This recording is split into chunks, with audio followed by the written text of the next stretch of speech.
मेरे प्यारे मित्रों एवं बहनों, सुपर 40 में आप सभी का स्वागत है और स्वागत करता रहेगा, वेलकम करता रहेगा। मैं दिव्यम कुमार सिंह आज आप लोगों के लिए 10th का बायो से संबंधित अति महत्वपूर्ण वीवीआई ऑब्जेक्टिव क्वेश्चन लेकर आया हूं, जो 2022 के लिए रामबाण साबित होगा। तो टाइम को ध्यान देते हुए चलते हैं अपने लक्ष्य की ओर, अपने प्रश्न की ओर। अपने लक्ष्य की ओर जाने से पहले फटाफट लाइक, सब्सक्राइब और बेल आइकन को प्रेस करना ना भूलें। तो चलते हैं अपने प्रश्न की ओर, अपने लक्ष्य की ओर। आइए अपना पहला प्रश्न देखते हैं क्या है।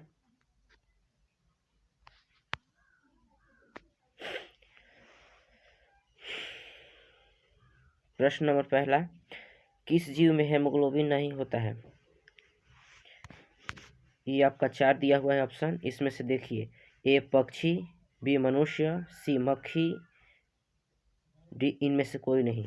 तो ये आपका कौन सा होगा? आपका ये ऑप्शन सी, आपका ऑप्शन सी ये सही होगा। अब चलते हैं अपने दूसरे प्रश्न की ओर। 2 नंबर प्रश्न है, हेमोग्लोबिन की कमी से कौन सा रोग होता है? हेमोग्लोबिन की कमी से कौन सा रोग होता है? तो ये देखिए, ए मधुमेह, बी एनीमिया, सी पीलिया, डी डायरिया। तो ये आपका होगा कौन सा? ये आपका होगा ऑप्शन बी सही होगा, एनीमिया। हेमोग्लोबिन के कारण कौन सा रोग होता है? एनीमिया होता है।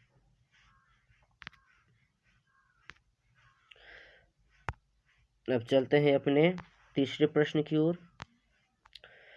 प्रसिद्ध पुस्तक द माइक्रोग्राफिया किनके द्वारा लिखी गई थी? A Brown, B Darwin, C Robert Hooke, D Robertson. ये होगा आपका ऑप्शन सी, ये होगा आपका रॉबर्ट हुक ने लिखे थे इसको। इस बुक को कौन लिखे थे? Robert Hooke. चलते हैं अब अपने चौथे प्रश्न की ओर। कोशिका का खोज किसने किया था? कोशिका खोज किसने किया था? कोशिका खोज किया था Robert Hooke. A number Robert Hooke, B Robertson, C Darwin, D Brown. इनमें से कौन सा होगा?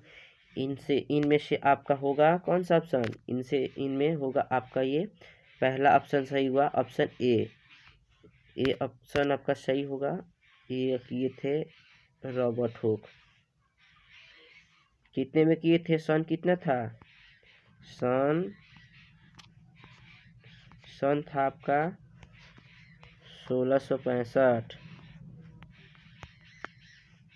1665 में हुआ था इसका खोज। कोशिका खोज 1600 में हुआ था। कार्यात्मक और संरचनात्मक इकाई को कोशिका कहते हैं, ये इसका परिभाषा भी है। संरचनात्मक एवं कार्यात्मक इकाई को क्या कहते हैं? कोशिका कहते हैं। अब चलिए अपने पांचवें प्रश्न की ओर। जीव विज्ञान का जनक किसे कहा जाता है? जीव विज्ञान का जनक किसे कहा जाता है? देखिए, ये हमारे 4 प्रमुख वैज्ञानिक हैं। तो आइए इनमें से देखते हैं कौन होगा। ए आर्किमिडीज, बी डार्विन, सी अरस्तु, डी सर आइजैक न्यूटन।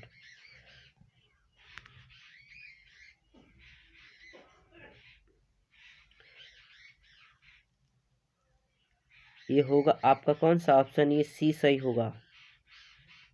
ये अरस्तु किए थे जीव विज्ञान का खोज। चाहे उनको पिता भी बोला जाता है, जीव विज्ञान का जनक या पिता किसको बोला जाता है? अरस्तु जी को बोला जाता है।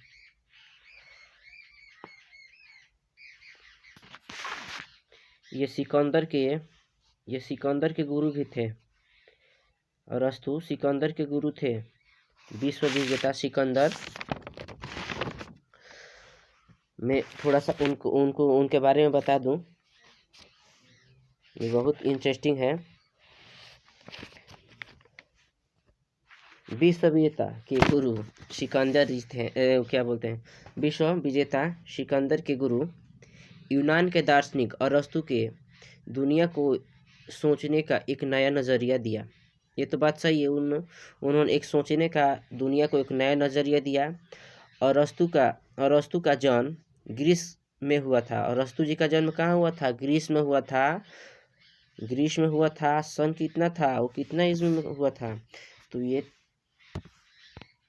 384 ईसा पूर्व में हुआ था। ईसा पूर्व में हुआ था। ईसा पूर्व में हुआ था।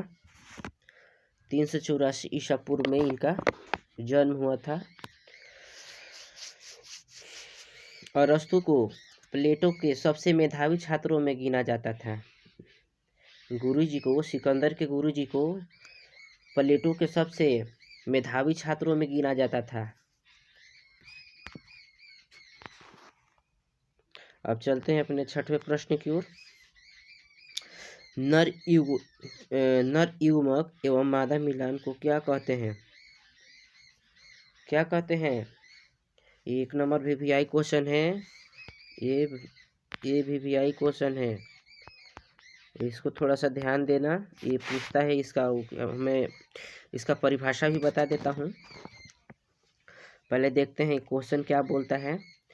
नर युग्मक एवं मादा मिलन को क्या कहते हैं? ए फूलना कहते हैं, बी मिलना कहते हैं, सी निषेचन कहते हैं, डी इनमें से सभी कहते हैं। तो ये आपका क्या होगा? आपका ये ऑप्शन सी होगा। ये आपका सी ऑप्शन सही होगा। नर युग्मक एवं मादा मिलन को निषेचन कहते हैं। निषेचन कहते हैं। ये परिभाषा थोड़ा दिमाग में डाल लीजिएगा आप लोग, क्योंकि ये एग्जाम में हमेशा पूछता रहता है। और एक और VVI क्वेश्चन है। 7वें प्रश्न है, शुक्राणु का रंग कैसा होता है? शुक्राणु का रंग कैसा होता है? देखिए, तो मैं आपको बता दूं। ए हरा, बी पीला, सी उजला, डी इनमें से कोई नहीं। तो ये आपका कौन सा होगा? ये आपका होगा सी, ये उजला होगा। यानी शुक्राणु का रंग कैसा होता है? उजला होता है।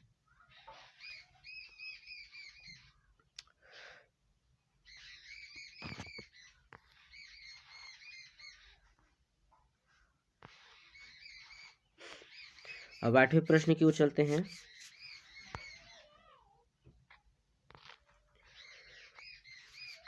कोशिका का ऊर्जा घर किसे कहा जाता है? तो कोशिका का ऊर्जा घर देखिए, ऑप्शन 4 दिया हुआ है। माइटोकांड्रिया, बी कोशिका को, सी ब्रिक को, डी हृदय को। इसमें किसको कहा जाता है? इसमें कहा जाता है आपको माइक्रोकांडिया को। ये माइक्रोकांडिया जो ए नंबर है आपका, ये माइक्रोकांडिया को क्या बोला जाता है? कोशिका का ऊर्जा घर बोला जाता है। कोशिका का ऊर्जा घर बोला जाता है। अब चलते हैं अपने 9वें प्रश्न की ओर। मेरे प्यारे मित्रों, इसको लाइक और सब्सक्राइब अवश्य कर देना और अपने दोस्तों में शेयर जरूर करना, क्योंकि ये 2022 के लिए 2022 के लिए ये रामबाण साबित होने वाला है।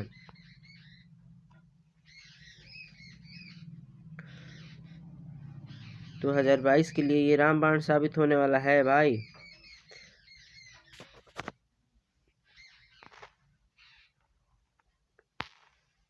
अब चलते हैं अपने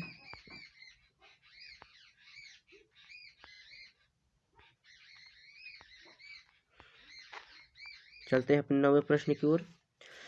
पुष्प के मादा अंग को क्या कहते हैं?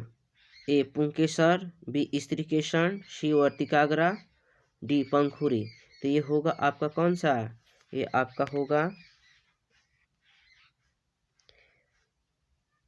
ये होगा आपका डी, बी ऑप्शन आपका सही होगा। अब चलते हैं आपका 10वें प्रश्न की ओर। पुष्प के नर अंग को क्या कहते हैं? पुष्प के नर अंग को क्या कहते हैं? ए पुंकेसर, बी स्त्रीकेशन, सी वर्तिकाग्रा, डी पराकोष। तो इसको क्या बोला जाता है? इसमें कौन सा होगा? इसमें होगा आपका ए नंबर क्वेश्चन सही होगा आपका पुंकेसर। ये होगा पुंकेसर, ए नंबर आपका ऑप्शन सही होगा। अब चलते हैं अपने 11वें प्रश्न की ओर।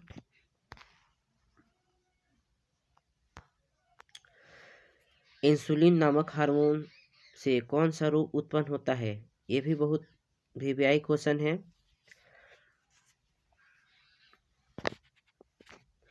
ये देखिए, ए उच्चतम रक्तचाप, बी मधुमेह, सी बौनापन, डी घेघा रोग। तो इसमें कौन सा होता है? इंसुलिन की कमी से कौन सा रोग होता है?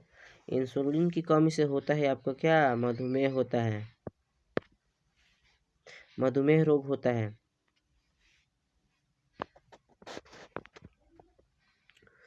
अब चलते हैं अपने 12वें प्रश्न की ओर। अमीबा में अलैंगिक जनन किस विधि द्वारा होता है? तो ये देखिए, ए मुकुलन द्वारा, बी विखंडन द्वारा, सी बीजाणु जनन, डी इनमें से सभी। तो ये कौन सा होगा? ये आपका होगा बी ऑप्शन सही होगा। ये होता है विखंडन द्वारा। ये आपका होगा विखंडन द्वारा होता है। ये आपका ये नहीं, ये होगा, सॉरी, ये होगा आपका, ये आपका विखंडन होगा। ये आपका बी ऑप्शन सही होगा। अब चलते हैं अपने 13वें प्रश्न की ओर। मनुष्य का वैज्ञानिक नाम क्या है? मनुष्य का वैज्ञानिक नाम क्या है? ए होमो, बी होमो हैबिलिस, सी होमो सेपियस, होमोसेपियस, डी इनमें से कोई नहीं। तो ये आपका होगा क्या? मनुष्य का वैज्ञानिक नाम क्या है? ये होता है आपका, ये होगा सही, सी होमोसेपियस। यस, ठीक है। अब चलते हैं अपने 14 नंबर प्रश्न की ओर। गुणसूत्र बने होते हैं। गुणसूत्र किस चीज के बने होते हैं? तो ये देखिए, ए डीएनए तथा प्रोटीन और आरएन के, बी गुणसूत्र, सी जीन, डी हरित लवक। तो ये आपका कौन सा ऑप्शन सही होगा? तो ये आपका ऑप्शन ये सही होगा, एक नंबर, ये नंबर सही होगा।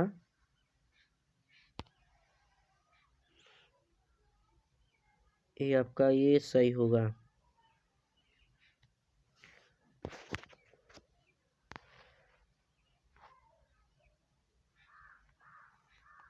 अब चलते अपने 15वें प्रश्न की ओर। पुरुष में लिंग गुणसूत्र होते हैं। ये भी बहुत वीवीआई क्वेश्चन है। ये पूछा था कितना? ये 16, 17 और ये पूछा था 19 में।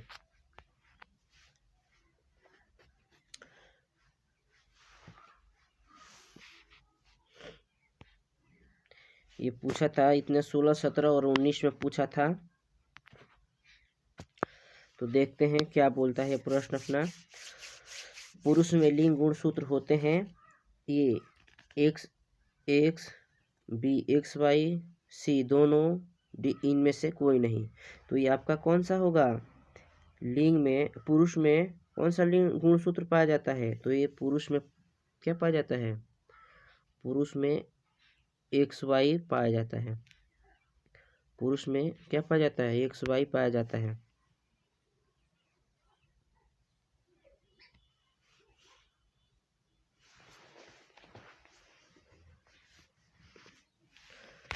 चलते हैं अब नीचे, देखते हैं क्या बोलता है प्रश्न। 16 नंबर। महिलाओं में गुणसूत्र होते हैं। महिलाओं में गुणसूत्र होते हैं कौन? X X, X Y, C दोनों, डी इनमें से कोई नहीं। A X X, B X Y, C इन दोनों, डी इनमें से कोई नहीं। तो ये आपका कौन सा सही होगा? तो ये आपका एक्स एक्स होता है, यानी महिलाओं में क्या होता है? गुणसूत्र एक्स एक्स होता है। अब चलते हैं अपने 17वें प्रश्न की ओर। कीटों के पंख और चमगादड़ के पंख किस तरह के अंग हैं? ए समजात अंग, बी अवशेषी अंग, सी संप्रीतीय अंग, डी इनमें से कोई नहीं। तो ये आपका कौन सा ऑप्शन सही होगा? तो आपका ऑप्शन ये सी सही होगा, संप्रीतीय अंग है। चमगादड़ ये क्या बोलते हैं, ये कीटों के पंख और चमगादड़ के पंख क्या है? समजातीय संप्रीतीय अंग है। ये आपका सी ऑप्शन सही होगा।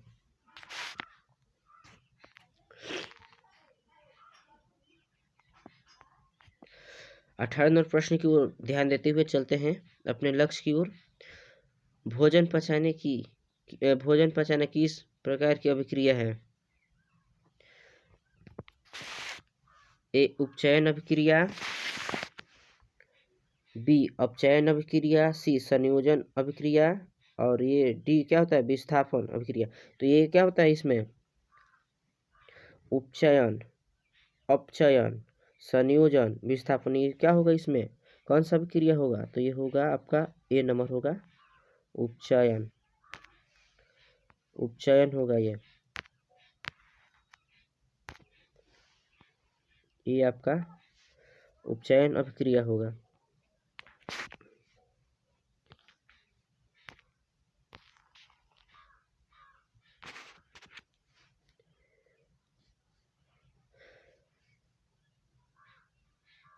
मानव शरीर के सबसे लंबे भाग को क्या कहते हैं? मानव शरीर के सबसे लंबे भाग को क्या कहते हैं?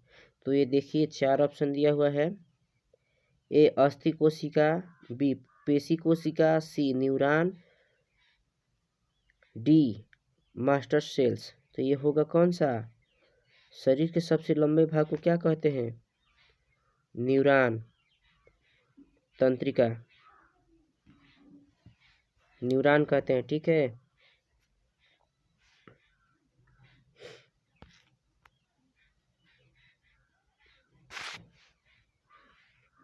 आज के लिए इतना ही काफ़ी। अब नेक्स्ट वीडियो में आपको इससे आगे बताऊंगा, इससे आगे अच्छा इससे और VVI क्वेश्चन लेके आऊँगा फिजिक्स के लिए और केमिस्ट्री के लिए।